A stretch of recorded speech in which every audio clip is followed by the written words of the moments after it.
Hello everyone and welcome to the channel. It's Paulie Esther here, and today's Thursday, so there was a dev stream today, and I'm going to break it down and condense it for you and tell you what you need to know. So let's get started.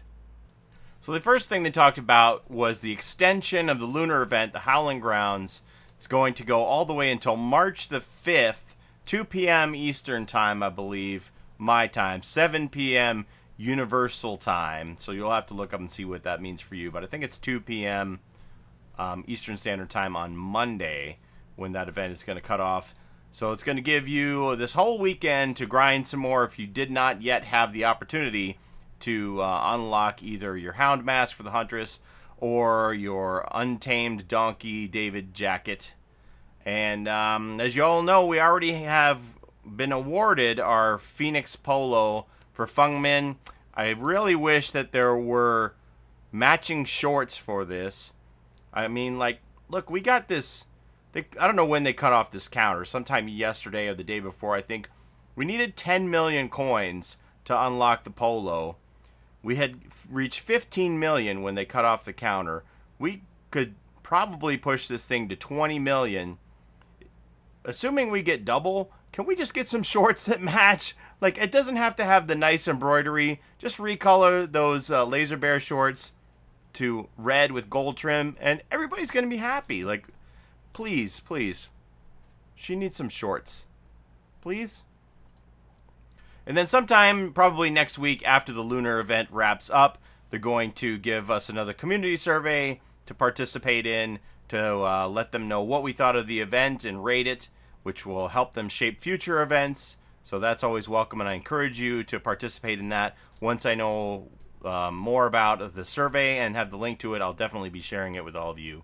They talked about the PTB for the emblem system and how the design is still looking at all of the data and making tweaks and changes to the PTB system. There is a possibility that there will be a second PTB for PC users, the public test build if you don't know what that is, to test out this upcoming emblem system. It's not quite ready. They may throw it back to us, lob the tennis ball back over the net, and let us have a stab at it again to see what the new emblem system is like after design makes some changes. Right now, design is making changes.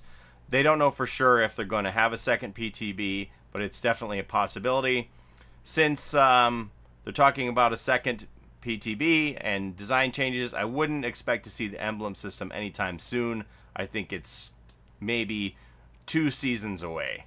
Given that design is working on changes for the emblem system, I'm probably not going to make a video showing you the values necessary to score in the certain categories for the emblem system, because I imagine that they're all changing, so I don't want to get anybody riled up looking at the data of like what you need to do to get Iridescent Lightbringer, like 3.5 gens for Iridescent Lightbringer, or 9 hits for Chaser for killer side of the game. I'm not going to put all that data out since everything's changing. We'll just sit tight and see what happens, and look forward to the changes in the future making the game better. As far as the red envelopes go, they reiterated that once the Lunar event ends, those envelopes aren't going to do anything. So I say play them while you have them personally, because they're worth an extra 4,500 or 5,500 points to you per generator or per hook, depending on if you're survivor or killer. And I say burn them while you got them, because they aren't going to do anything when the event is over. They did allude that possibly the envelopes will be of some use in the future. They may convert into a different item. For example, if we wind up having an Easter egg blood hunt in the future, maybe those envelopes will do something else. But nothing's for sure. So I would say play as many of them as you can just to get those extra points out there. And I wouldn't count on that. And even if they do turn into have some value in the next event, well, when the next event comes around, you're just going to be able to get more envelopes on your blood webs then, right? So I don't really see the point in saving them. I may save one for a souvenir personally, but it's up to you. But personally, I say play them while you got them. And while the new patch has now been pushed out to console too, and everybody can enjoy their red Phoenix Polo for Min, they are still aware that there's an Xbox crashing issue, and bless all of you people who are dealing with that, trying to grind out your coins and having mid-game crashes. It must be particularly infuriating, but I just encourage you all to stick with it and try and earn your rewards if possible. And they said that they don't want to make any more exclusives. When they've been asked, you know, can console get an exclusive, because PC has the exclusive of the Left 4 Dead chapter with Bill as a character. Could console get their own character? And they said absolutely not. They don't want to make anything exclusive anymore. They don't want to exclude anybody. They want the same things available for all platforms as much as possible going forward. Now, a lot of you always ask, how come we can't get Bill on console? And the reason for that has nothing to do with Dead by Daylight and the behavior team. It has to do with Steam and Valve, because they are the license holders for Bill and Left 4 Dead characters. That chapter is all licensed through Steam and Valve, and they said in no uncertain terms that they do not want that chapter ported out to console. So that's why it's PC only, not because Dead by Daylight and behavior don't want console to have it. It's because Steam and Valve don't want console to have it. So don't shoot the messenger on this one. Behavior would gladly give it to you if they were allowed, but they just simply don't have permission. And Steam doesn't want to give it. So that's why you guys don't have Bill and the Left 4 Dead skins for the original 4 characters to make them look like Left 4 Dead characters as well. That's why you don't have it. It's not Behavior or Starbreeze holding you back. It's Steam and Valve. So from this point, it looks like console is never going to get those characters. So it's just something that you have to accept, and that chapter was created before the game ever came out for console, so it just isn't a possibility right now, and most likely never ever will be. And on that note, talking about exclusives, they said that they have no intentions of making any streamer YouTuber exclusive. So as much as many of you would probably like to see Monto or Ochido notably get their own exclusive, it isn't something that they're entertaining at all. They don't want to make any more exclusives, and they don't want to exclude anybody. They want everybody to have everything going forward. But at the same time, I have to question, does that include like event exclusives? Because those are things that exclude people, like the Golden Fung Min or the Donkey David jacket that I was graciously given by a friendly person from South Korea. Those were event exclusives for Shanghai and South Korea, and those excluded people because it was a regional exclusive. The weekend shirt for Claudette from Brazil, that's a regional exclusive. Those exclude people.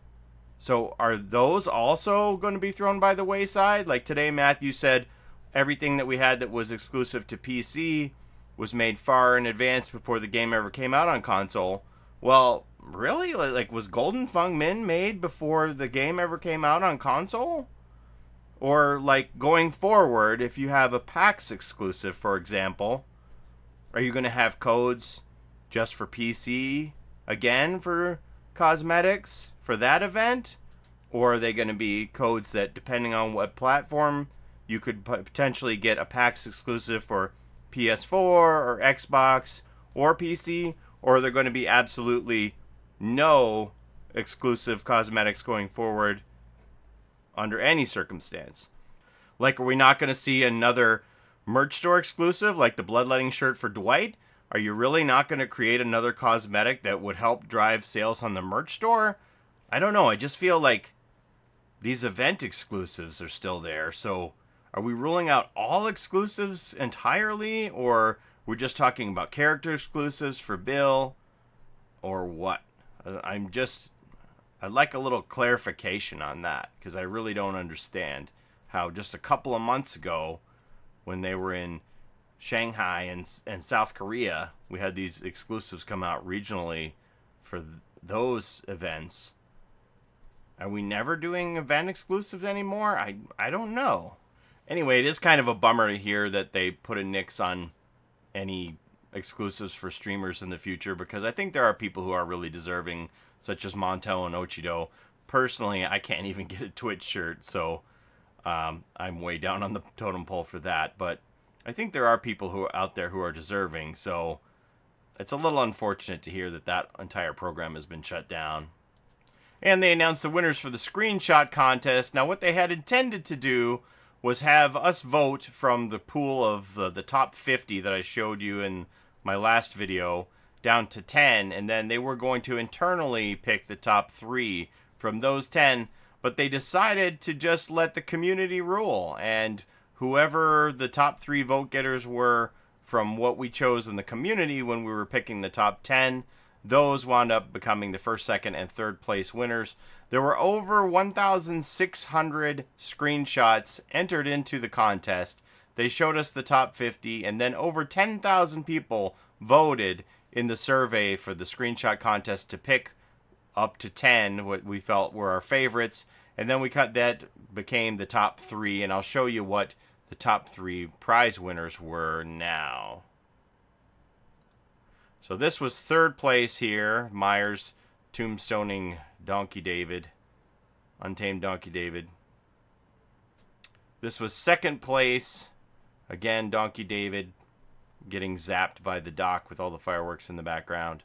And this was your first place winner here. And they said that this person actually took 400 screenshots to get that perfect shot. So they put in a lot of effort into this victory. Congratulations to them. I definitely voted for what they showed were the top 10. I voted for 6 of the top 10. And I voted for all 3 of these when I was picking my top 10. So they were all, you know, very well done and deserving of the awards given to them. Congratulations to all the winners. And if you didn't win or if you didn't make top 50, well, hey, better luck next year. That's all we can do. I found it very interesting that of the top 50, I could be wrong, but at a glance, I believe I only saw 1 lunar hook in all 50 of the submissions. So that leads me to believe that the majority of these were made in the KYF and orchestrated, which makes sense because if you want to get that very artistic shot, you need to choreograph it and orchestrate it. So it makes sense that a lot of these were done in the KYF and not in a regular game. So as far as I can tell, only 1, maybe 2 were taken from actual gameplay. But I didn't see any lunar gens at a glance, and I only saw 1 lunar hook. Because you can't use a red envelope and kill your friends. It won't spawn lunar hooks or lunar gens. So you couldn't get those in your screenshots in KYF. If you wanted that in your screenshot, you had to do it on your own in real game, which is not easy to do. So kudos to that person with the nurse who got their screenshot from in-game. And again, congratulations to all the winners here for the Year of the Dog theme. 49 out of the 50 entries had Donkey David jackets, Untamed Donkey David jackets in the shots for Year of the Dog. There's only 1 that didn't, and they had a Hound Huntress holding a Nia over their shoulder. Anyway, those were my takeaways from the screenshot contest. Congrats to the winners and good luck to everybody next year, assuming there will be one next year. It was fun, though. And everybody's favorite locker resident is Dwight here, you see, right? So we have this Dwight head, and then we had this Dweard head, and then we had this Dwearder head. So my friend Salt on DevStream today said, we have Dweard and Dwearder. Are we ever going to see a Dweardest head? And Mathieu made a note and said, oh, I'll look into that. So, yeah, my friend Amy and I were kicking around some ideas, and she's like a master graphics artist. So I said, could you do this for me? And she went above and beyond what my idea was. And she threw these 3 Dwight heads at me. So, what do you think, guys? Should we submit these to Mathieu? And one of these could be the Dweardest? What do you think? You like these? Any of these speak to you qualify as the Dweardest of them all? Take notice, Mathieu. Oh, and if you guys do make this, Salt says green's his favorite color, so maybe we could have the eyeglass frames on any of these changed to green for the Dweardest of them all. Hashtag Dweardest. Thanks, Amy, for banging those together for me. Like I said, she has like graphic skills above and beyond what I could ever do. She put these together in like 5 minutes, and I was like, do you know how long that would take me to do? No wonder she's the graphics guru. Thanks for putting those together for me, Amy. They're really funny. So that's all I have for you today. It was a pretty short dev stream. I didn't expect there to be a lot. Of course, they still know about some of these audio issues. It's really weird when you unhook somebody and it makes the sound of them being hooked. But we'll get used to it and they'll iron it out eventually. They know about some of these audio issues. and they're working on it. So in devs we trust on that one. And thanks for watching, everybody. We'll see you next time. And who's the Dweardest of them all?